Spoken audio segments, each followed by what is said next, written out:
Hi guys, welcome to Learn Electronics Repair, and it's getting towards carnival season. I have a speaker on the desk here. This is from this company, Sonidos, of course, Sonidos, yeah. And he says this one's quite urgent, could I have a look at it? So this is another one of these DAS audio amplified speakers. You can see the back of it, Altea series, and he showed me what this was doing, so I'm going to show you guys. Okay, so we power up, we switch on. I take my light bulb out of circuit because you can see it flash in the distance there. Forgot I had the colour limiter on, so that's off. And we wait a bit.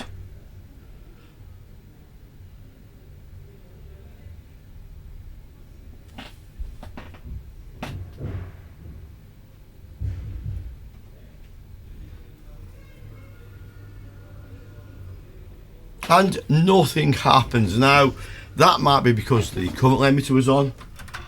Oh no, just as I get to switch off, you saw that flash there. Okay?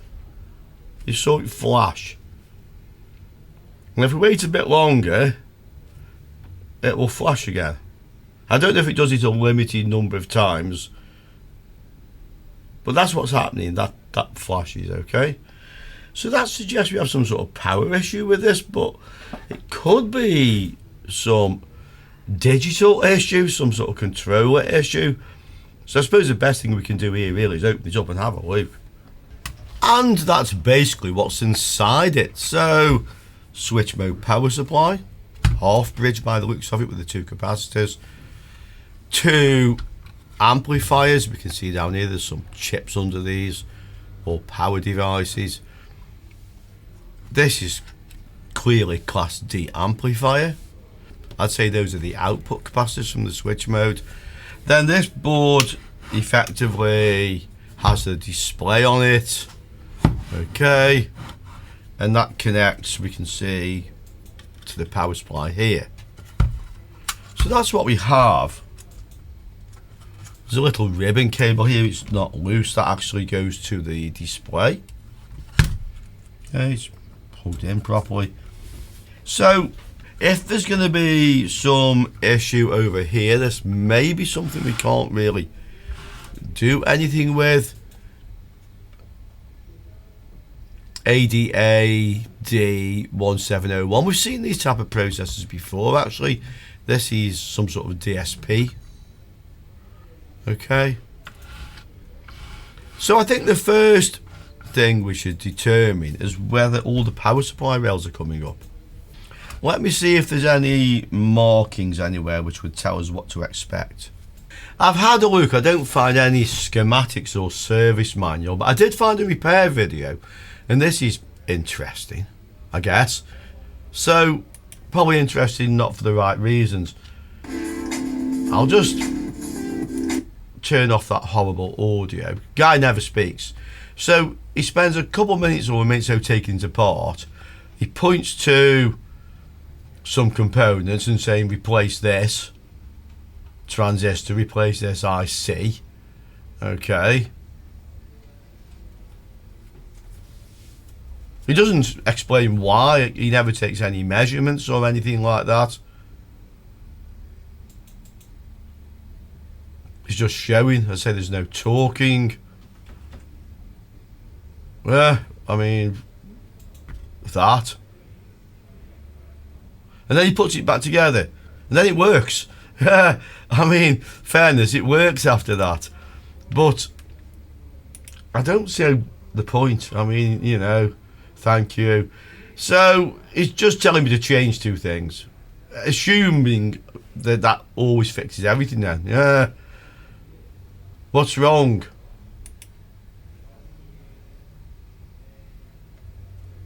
He's asking where can I buy the schematic. So I think we're kind of a bit on our own. That's the actual model, okay. Maybe we could find that chip and that transistor. But first of all, let's see what's happening. Let's see if we can figure this out ourselves, okay. And I'll talk. So first thing I just want to know, is the power supply powering up? And although I can't tell you exactly what voltage you should have where, there's a very simple way to do this. If you have an oscilloscope, any sort of oscilloscope, to be honest.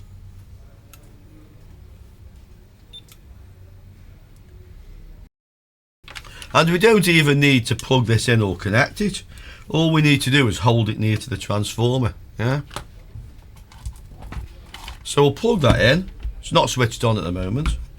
We'll hold this just near the transformer and we'll power it up.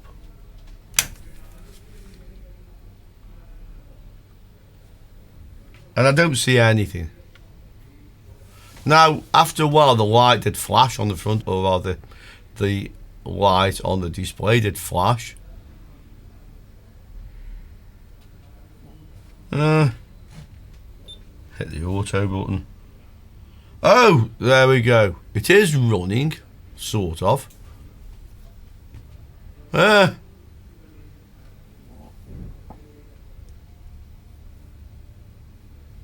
It's because I didn't have the sensitivity high enough. Go auto again. So it's running at 99 kilohertz. Doesn't look very stable.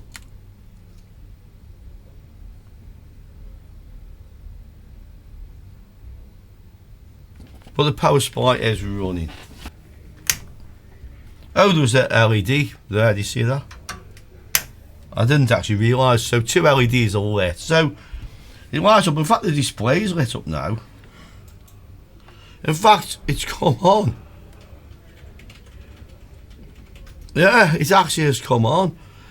I mean, what have I done? Well, I've disconnected the speakers.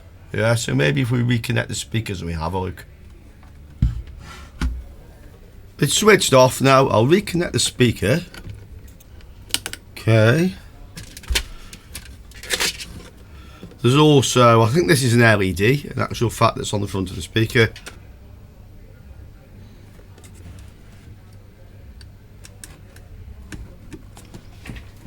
Yeah, it goes there. It says logo. I think it just lights up a logo. The other one says fan.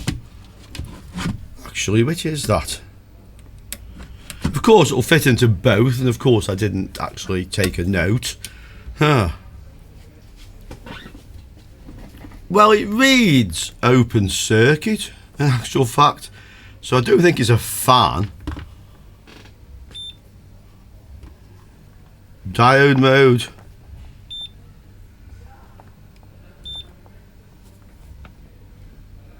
Reads the same.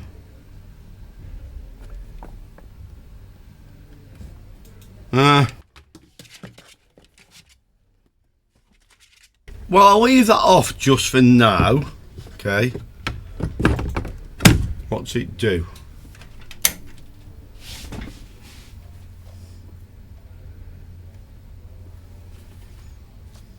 It's working. Sorry if you guys can't see that very clearly. Okay, I'm going to connect this onto where it says logo because it goes into the speaker. There's probably a logo on the front of it that lights up. I can't see there being a fan in there. It fits. I mean, it would fit into both. Okay, try again. Power on, DAS, flickers.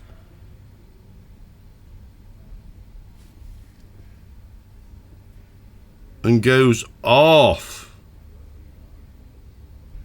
Okay.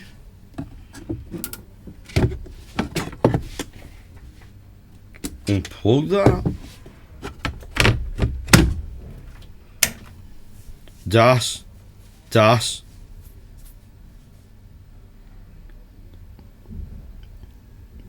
It's doing what it was doing originally, now it goes off. So whatever's wrong with it is intermittent. Oh, you see? Flicker, flicker. Give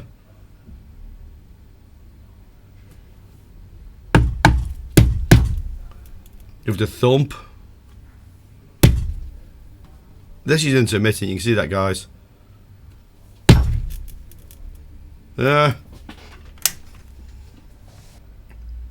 I'll take this off. Obviously this board plugs onto here via these pins. Maybe there's a bad connection in there.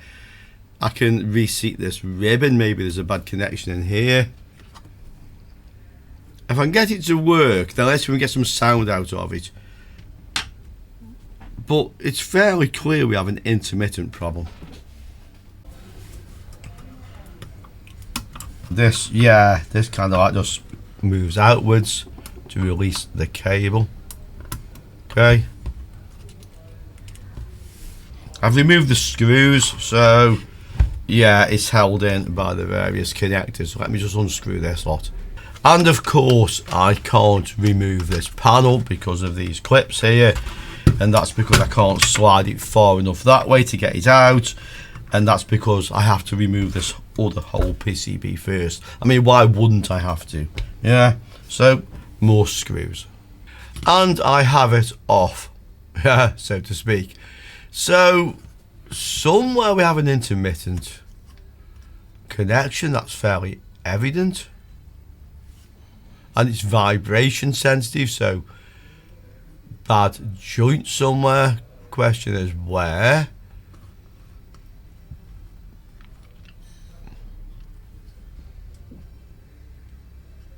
Don't see anything obvious.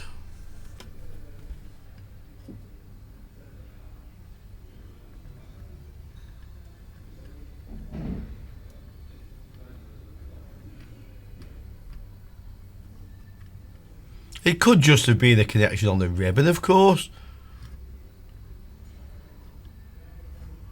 Most likely places as large heavy components because there's going to be a fair bit of vibration.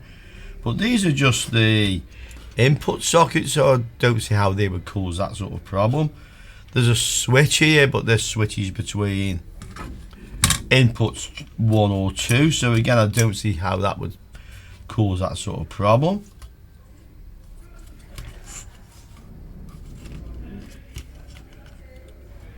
Another possibility, obviously, the connector doesn't look tarnished.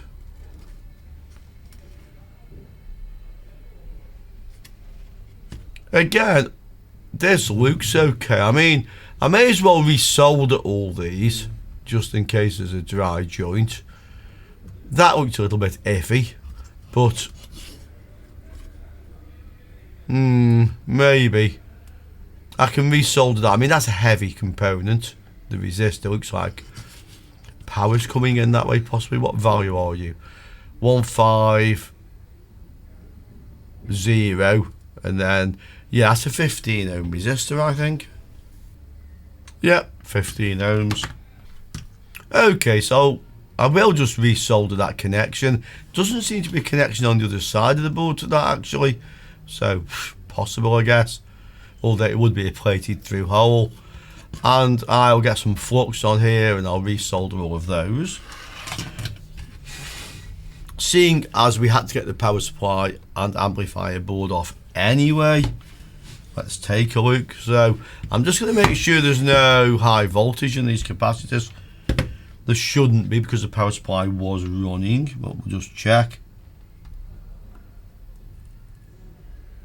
No, practically nothing there. Same there was some more large capacitors down the back of here.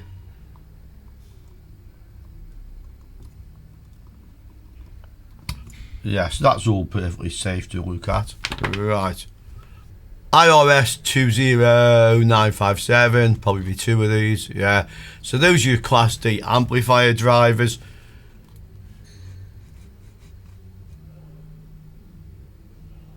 There's 2 of these, so 1 of these for each channel. Okay, and then probably an LM358. And the PIC, so there's a processor on here, okay? The output MOSFETs for the amplifiers will be down here, 2 amplifiers.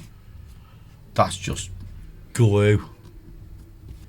Rectifier diodes for the high voltage supply to the amplifier. They're not MOSFETs because those 2 pins are connected to each other. We can see the secondary of the transformer here as well. So those are rectifier diodes. Then we're going back into the power supply. Now, This could be where the intermittent problem is, somewhere in the power supply.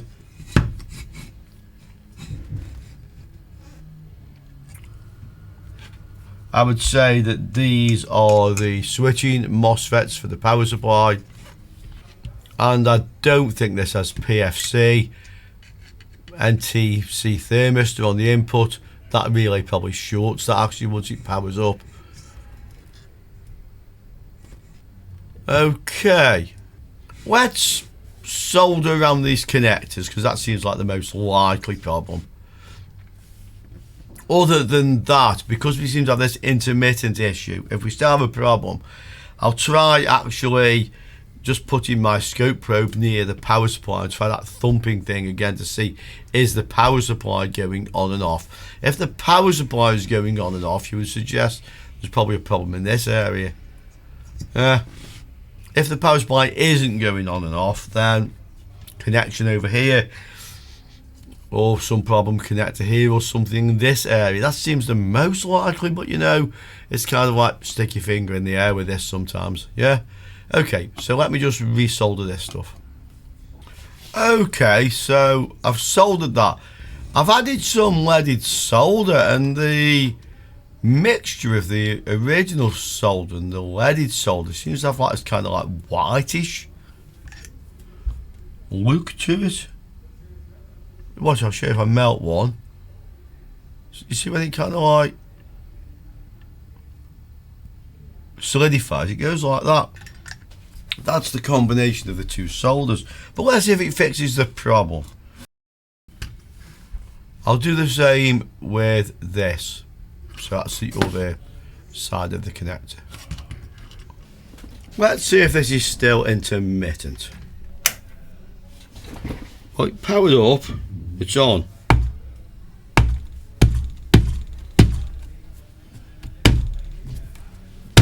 Looks like we've got it, yeah, looks like we've got it. Probably was those connectors, and we soldered those, reseated the ribbon, soldered that power resistor. Let's connect some audio.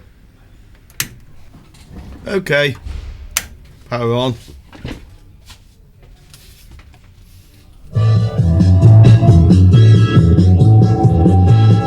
That's working.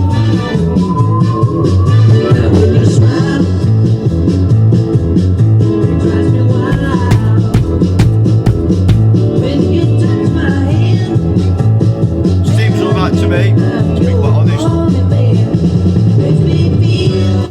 Yeah, so easier than I expected that one, to be quite honest. Obviously it'll have to go back out, but I was thumping on that quite hard and it wasn't cutting out, you know, so I think we can say I got that without too much technical difficulty. Some experience in that, guys. So like when you get a bad connection like that, where is it most likely? And connectors as one of the definite most likelies. Switch, well, just by looking what these switches and connectors do, I know it wouldn't cause that sort of problem. I do need to put the screws back in, of course. So yeah, that kind of like narrowed it down really, and maybe I just got lucky. Okay, hope you enjoyed that. I look forward to seeing you all soon again on Learning Electronics Repair. Ciao for now, guys.